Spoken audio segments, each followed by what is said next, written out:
Now, with breaking news on ABC News Live reports the Republican-led House Oversight Committee receiving new documents and communications from the Jeffrey Epstein estate. The committee issued a subpoena to his estate seeking banking and financial records along with flight logs and calendars and a copy of that alleged birthday book that the Wall Street Journal reports was compiled for Epstein's 50th birthday. The Journal reporting that the book contains a letter and a drawing from President Trump. The House Oversight Democrats now sharing that image that they claim to be this said letter. The White House denying the signature on it. The president also denies writing the letter and filed a $10 billion defamation lawsuit against the Journal's owner. Our ABC News Washington, D.C. Bureau Managing Editor Catherine Falders following the latest. And ever since they subpoenaed these estate documents, you've been following this very closely. So what's the latest here that we've learned from this batch of documents, Catherine?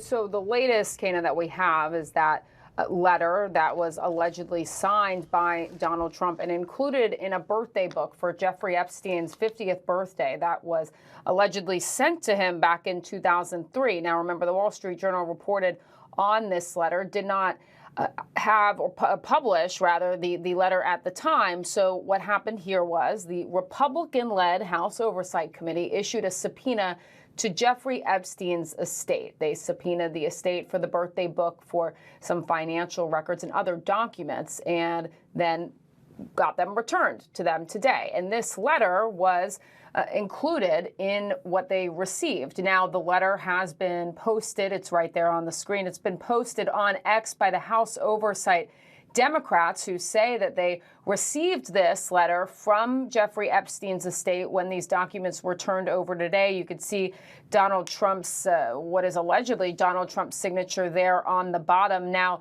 I will say that the White House is disputing that is his signature, but the reality is this is the letter that we are now seeing for the first time since that report from the Wall Street Journal back a couple months ago, claiming that Trump did in fact sign this letter that was included in that birthday book given to Epstein for his 50th birthday.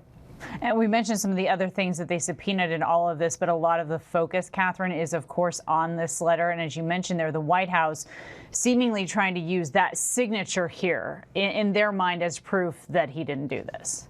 That's exactly right. That's what at least the deputy chief of staff at the White House is posting on X, a post that's been then retweeted by the White House account. He's saying, Taylor Budowich is saying that that's not his signature and saying that it's defamation. He's posting a number of photos of other photos of Trump's signature, claiming that those don't add up to the signature that is on this page released by the House Oversight Democrats. We'll see what the White House says more officially through any statements. Kana, I'm curious to watch for what Trump says in court. Remember, he is filing this lawsuit. You mentioned at the beginning here, this lawsuit. It's down in federal court in Florida. He's suing the Wall Street Journal and Rupert Murdoch for this, for defamation.